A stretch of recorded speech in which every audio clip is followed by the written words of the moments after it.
ರಾಜ್ಯದ ಜನತೆಗೆ ನನ್ನ ಈ ಒಂದು ಕೇಂದ್ರ ಸರ್ಕಾರದಲ್ಲಿ ಬಿಜೆಪಿಯ ನರೇಂದ್ರ ಮೋದಿಯವರ ನೇತೃತ್ವದಲ್ಲಿ ಇವತ್ತೇನು ತೀರ್ಮಾನಗಳನ್ನು ಮಾಡಿ ರಾಷ್ಟ್ರೀಯ ಅಧ್ಯಕ್ಷರು ಬಿಜೆಪಿಯ ರಾಷ್ಟ್ರೀಯ ಅಧ್ಯಕ್ಷರು ಗೃಹ ಸಚಿವರು ರಕ್ಷಣಾ ಸಚಿವರು ಅವರೆಲ್ಲರೂ ಜೊತೆಗೂಡಿ ಚರ್ಚೆ ಮಾಡಿ ನನಗೆ ಒಂದು ಗುರುತಿಸ್ತಕ್ಕಂಥದ್ದಕ್ಕೆ ಒಂದು ಅವಕಾಶ ಕೊಟ್ಟಿದ್ದಾರೆ. ಇದರ ಒಂದು ಸಂಪೂರ್ಣ ಕ್ರೆಡಿಟು ಕನ್ನಡ ನಾಡಿಗೆ ಸಲ್ಲಬೇಕು ಅನ್ನೋದು ನನ್ನ ಅಭಿಪ್ರಾಯ. ನನ್ನ ಉದ್ದೇಶ ಇರತಕ್ಕಂಥದ್ದು ಈ ಒಂದು ಅವಕಾಶವನ್ನು ನಾಡಿಗೆ ನನ್ನಿಂದ ಏನಾದರೂ ಅಲ್ಪ ಸ್ವಲ್ಪ ಮಟ್ಟಿಗೆ ಸೇವೆ ಸಲ್ಲಿಸ್ತಕ್ಕಂಥದ್ದಕ್ಕೆ ಪ್ರಾಮಾಣಿಕವಾಗಿ ಕೆಲಸ ಮಾಡ್ತಕ್ಕಂಥದ್ದು ಅಷ್ಟೇ ಅಲ್ಲ, ನರೇಂದ್ರ ಮೋದಿ ಅವರ ನಡವಳಿಕೆಗಳು ಅವರಲ್ಲಿ ಇರ್ತಕ್ಕಂಥ ವಿಷನ್ ಏನಿದೆ ಅದನ್ನು ಇವತ್ತು ಕಾರ್ಯರೂಪಕ್ಕೆ ಯಶಸ್ವಿಯಾಗಿ ತರ್ತಕ್ಕಂಥ ನಿಟ್ಟಿನಲ್ಲಿ ಪ್ರಾಮಾಣಿಕವಾಗಿ ಕೆಲಸ ಮಾಡಿ ಅವ್ರಿಗೂ ಹೆಸರು ತರಬೇಕು, ನಮ್ಮ ನಾಡಿಗೂ ಹೆಸರು ತರಬೇಕು. ಇದು ನಾನು ಇಟ್ಕೊಂಡಿರ್ತಕ್ಕಂಥ ಸಂಕಲ್ಪ. ನಾನು ಅವ್ರಿಗೆ ಬಿಟ್ಟಿದ್ದೇನೆ. ಯಾವುದಕ್ಕೂ ನಾನು ಆಕ್ಚುಲಿ ಒತ್ತಾಯಗಳನ್ನು ಹಾಕಿಲ್ಲ. ಸನ್ಮಾನ್ಯ ಪ್ರಧಾನಮಂತ್ರಿಗಳ ತೀರ್ಮಾನ ಅದು ಸಿಕ್ಕಿದ್ರೆ ಸಂತೋಷ ನನಗೆ. ಯಾಕೆಂದ್ರೆ ಕೃಷಿಗೆ ಸಂಬಂಧಪಟ್ಟಂಥದ್ದು ಮೊದಲಿಂದ ಆಸಕ್ತಿ ಇದೆ. ಆ ಇಲಾಖೆ ಇವತ್ತು ಸನ್ಮಾನ್ಯ ಪ್ರಧಾನಮಂತ್ರಿಗಳು ನನ್ನ ಮೇಲೆ ಏನು ವಿಶ್ವಾಸ ಇಟ್ಕೊಂಡಿದ್ದಾರೆ. ನನಗಿಂತ ಹೆಚ್ಚಾಗಿ ನಮ್ಮ ತಂದೆಯವರ ಬಗ್ಗೆ ಅವ್ರಿಗೆ ಗೌರವ ಇದೆ. ಆ ಒಂದು ನಮ್ಮ ತಂದೆಯವರ ಮಾರ್ಗದರ್ಶನ ನಾನೇನು ಇಲ್ಲಿವರೆಗೆ ಪಡೆದಿದ್ದೇನೆ.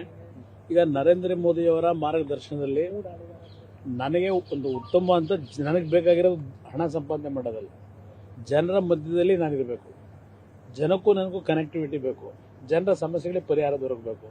ಅಂತ ಒಂದು ಇಲಾಖೆ ದೊರಕಿದ್ರೆ ಇವತ್ತು ನಾನು ಮಂತ್ರಿ ಆಗಿದ್ದಕ್ಕೂ ಒಂದು ಒಳ್ಳೆ ಕೆಲಸ ಮಾಡಲಿಕ್ಕೆ ಅನುಕೂಲ ಆಗುತ್ತೆ ಅನ್ನೋದು ನನ್ನ ಅಭಿಪ್ರಾಯ. ಸರ್, ಕಳೆದ 2-3 ತಿಂಗಳಿಂದ ಘಟನೆಗಳು ಈಗ ನಿಮಗೆ ಮಂತ್ರಿ ಸ್ಥಾನ ಸಿಗ್ತಾ ಇರೋದು ಒಂದು ಜೆಡಿಎಸ್ಗೆ ಒಂದು ಪುನಶ್ಚೇತನ ಅಂತ ಅನ್ಕೋಬಹುದು ಸರ್. ಕೊಟ್ಟಿರ್ತಕ್ಕಂಥದ್ದು ಒಂದು ಕಡೆ ನರೇಂದ್ರ ಮೋದಿಯವರ ನಾಯಕತ್ವ, ಮತ್ತೊಂದು ಕಡೆ ಕನ್ನಡಿಗರು, ಕನ್ನಡ ನಾಡಿನ ಜನತೆ ಇವತ್ತು ಬಿಜೆಪಿ ಮತ್ತು ಜೆಡಿಎಸ್ನ ಮೈತ್ರಿಯನ್ನು ತುಂಬ ಹೃದಯದಿಂದ ಸ್ವಾಗತ ಮಾಡಿ ಈ ಎರಡೂ ಪಕ್ಷಗಳ ಮೈತ್ರಿ ನಮಗೆ ಸಹಮತ ಇದೆ ಅಂತಕ್ಕಂಥ ಸಂದೇಶವನ್ನು ಕೊಟ್ಟಿದ್ದಾರೆ.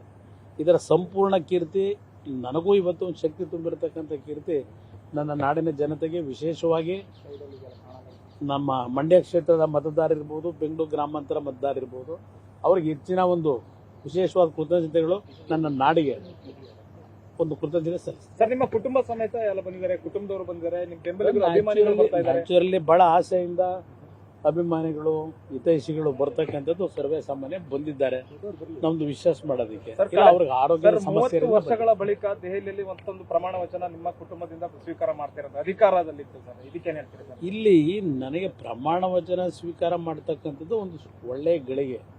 ಆದರೆ ಇಲ್ಲಿ ಪ್ರಮಾಣ ವಚನದ ಅರ್ಥ ನಾನು ಮುಂದೆ ಯಶಸ್ವಿ ಆಗ್ತಕ್ಕಂಥದ್ರಲ್ಲಿ ನಾನು ಆ ನಿಟ್ಟಿನಲ್ಲಿ ನನಗೆ ಯಶಸ್ಸು ದೊರಕಿದ್ರೆ, ಉತ್ತಮ ಅಂತ ಕೆಲಸ ಮಾಡಿ ನಾಡಿನ ಜನತೆಯ ಗೌರವ ಉಳಿಸ್ತಕ್ಕಂಥ ಕೆಲಸದಲ್ಲಿ ಯಶಸ್ವಿ ಆದರೆ ಆಗ ನನಗೆ ಸಂತೃಪ್ತಿ ತರತಕ್ಕಂಥದ್ದು.